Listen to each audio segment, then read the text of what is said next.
Hi, my name's Maggie. Talking about dementia and mental health issues. I had a grandfather when I was obviously a young child, and he was a happy guy. He used to go out, he was a docker, married. We lived with them, my grandmother and grandfather, when I was young. And as he got to retirement age, his health wasn't so good. He enjoyed a drink. I think all the dockers enjoyed the drink. They loved going down the local pub. They worked hard. They played hard. And drinking and smoking was part of his life. His wife died, Rosina died, and I think he kind of went a little bit downhill, started doing odd things, strange things. We didn't know what was wrong with him. We thought he was just being difficult. Doctor was called a few times, and the doctor said to him, right, no more drinking, no smoking, it's bad for your health. And from that moment, he was worse. He went downhill from that moment. He just got paranoid about everything. And we didn't know what dementia was. We'd never heard of it before. We just thought in those days, he's just getting old. But he would do some really antisocial things. I, at that point, probably didn't blend with my granddad very much, because he would ask me to go and put a bet on down the road, and then he'd be really horrible and nasty, and you'd think, well, why should I? Why should I do that?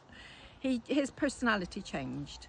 My mum and my dad, as I say, we lived in the house, and when Rosina died, we thought, well, Mum said, we'll stay, we'll look after him, which was all fine to begin with, till he started changing. And eventually it got just so bad. He ended up, he went to, I'm having a Barrow? moment. Barrow. Yeah, Barrow, Gurney, which back in those days, from my memory, I was a young child, people said it like, it's gone to Barrow, Gurney.